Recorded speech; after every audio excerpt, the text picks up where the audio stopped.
ഏകാദശി മാഹാത്മ്യം അനുഷ്ഠാന രീതികളെ പറഞ്ഞു തരുമോ? കേരളത്തിൽ പ്രദോഷവ്രതം പ്രചാരമില്ല, എന്തുകൊണ്ട്? പ്രചരിപ്പിച്ചോളൂ, ചെയ്താൽ മതിയല്ലോ. ആര് പറഞ്ഞ പ്രദോഷം പ്രചാരമില്ല? എൻ്റെ അനുഭവത്തിൽ, എൻ്റെ അറിവിൽ അത്രയ്ക്ക് പ്രചാരമില്ല എന്ന് പറയാം. കേരളത്തിൽ പ്രദോഷം നോൽക്കുന്ന എത്രയോ പേരുണ്ട്. ആയിരക്കണക്കിന്, പതിനായിരക്കണക്കിന് പേര്, ലക്ഷക്കണക്കിന് പേര് പ്രദോഷം നോക്കി അതിനനുസരിച്ച് വ്രതം നോൽക്കുന്നവരുണ്ട്. ഇല്ല എന്ന് പറഞ്ഞാൽ ശരിയാവില്ല. എൻ്റെ ചുറ്റുപാടിലോ എൻ്റെ അറിവിലോ ഇല്ല എന്നേ പറയാൻ പറ്റുള്ളൂ. കേരളത്തിൽ പ്രദോഷവ്രതം പ്രചാരമുണ്ട്. പ്രചാരമുള്ളത് കൊണ്ടാണല്ലോ കേരളത്തിൽ മലയാളത്തിൽ അച്ചടിക്കുന്ന ഓരോ കലണ്ടറിലും അതുപോലെ പഞ്ചാംഗത്തിലും ഒക്കെ തന്നെ പ്രദോഷം പ്രാധാന്യേന കൊടുക്കുന്നത്.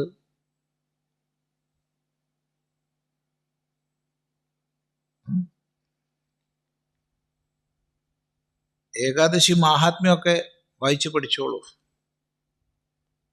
സുഖമായിട്ട് വായിച്ച് പഠിക്കാവുന്നതേ ഉള്ളൂ. എല്ലാ ഏകാദശിക്കും മാഹാത്മ്യമുണ്ട്. എല്ലാ ഏകാദശിക്കും നാമവും മാഹാത്മ്യവും ഒക്കെ ഉണ്ട്. നമുക്ക് ഏകാദശി മാഹാത്മ്യം വിശദമായിട്ട്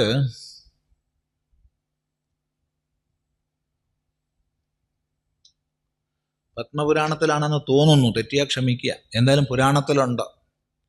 ഓരോ ഏകാദശിയുടെയും പേര് പറഞ്ഞും കൊണ്ട് ആ ഏകാദശിയുടെ എല്ലാ ഏകാദശികളുടെയും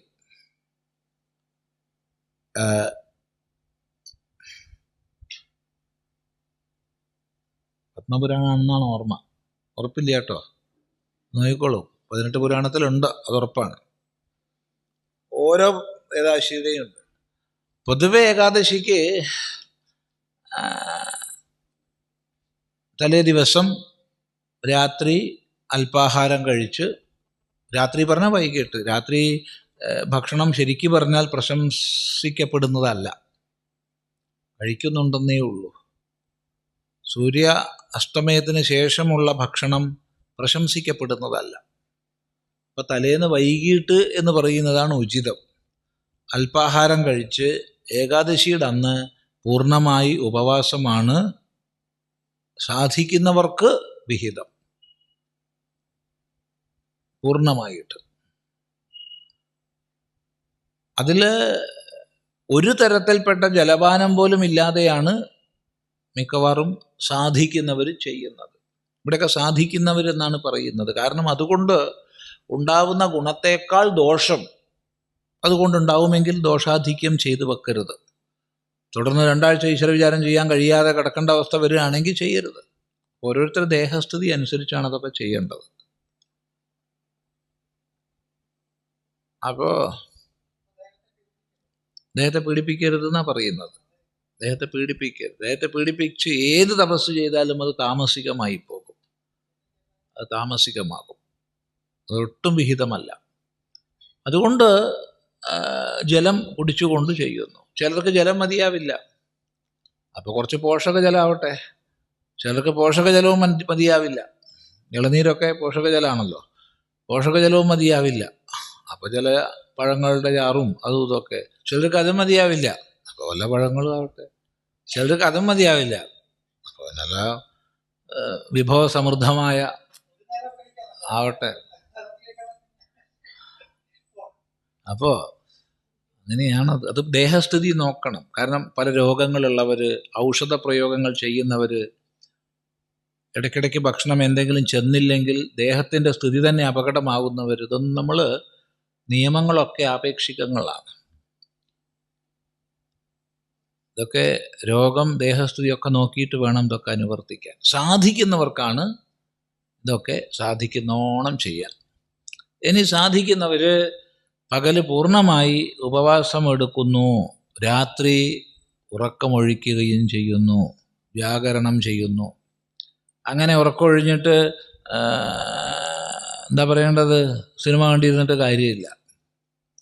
സിനിമ കാണണ്ടെന്ന് പറഞ്ഞില്ല, അത് അതിൻ്റെ സമയത്ത് കാണുക.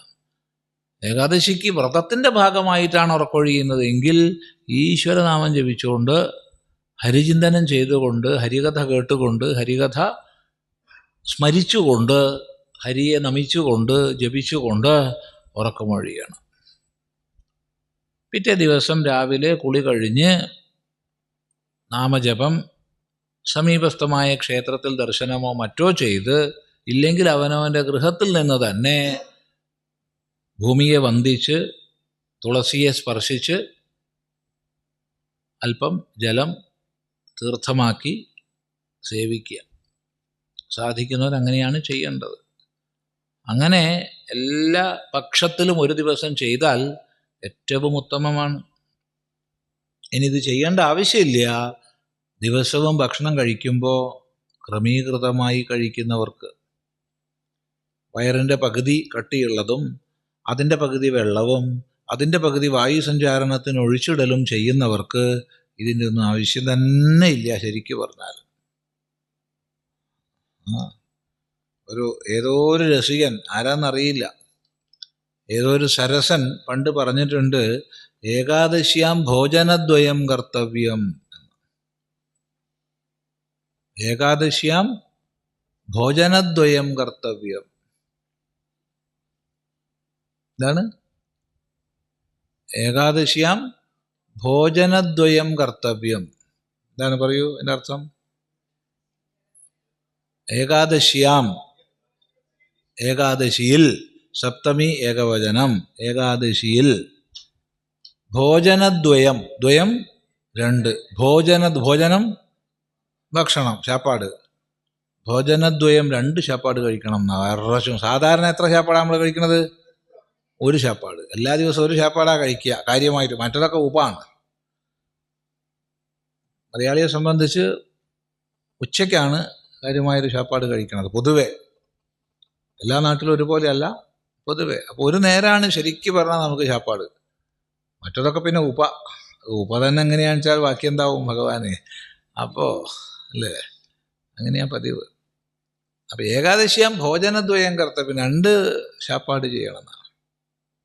അതല്ല ഭോജന, അല്ലയോ ജനങ്ങളെ കേൾക്കൂ, ഏകാദശിയാം, ഏകാദശിയിൽ ദ്വയം കർത്തവ്യം, രണ്ടെണ്ണം ചെയ്യണം, രണ്ട് കാര്യങ്ങൾ ചെയ്യണം. രണ്ട് കർത്തവ്യമുണ്ട് ഏകാദശിയിൽ. എന്താണ്? ദിനേ ഹരികീർത്തനം, പകല് മുഴുവൻ ഹരികീർത്തനം ചെയ്യുക, ഭഗവത് നാമം ജപിക്കുക. രാത്രൗ ജാഗരണം ച, രാത്രിയിൽ ഉറക്കൊഴിയലും ചെയ്യുക. എന്ന് പറഞ്ഞാൽ എന്താ അർത്ഥം? ച, പകല് പറഞ്ഞവും ചെയ്യണം. ച എന്ന് പറഞ്ഞാൽ അതും, ഏതും. പകൽ ദിനേ ഹരികീർത്തനം, പകല് ഹരികീർത്തനം ചെയ്യണം. രാത്രൗ ജാഗരണം ച, രാത്രിയിൽ ഉറക്കമൊഴിയലും. എന്ന് പറഞ്ഞാൽ പകല് പറഞ്ഞതും ചെയ്യണം. അതാണ് ഏകാദശി വേണ്ടത്. സരസ്വന്മാർ ചെയ്തതാണത്.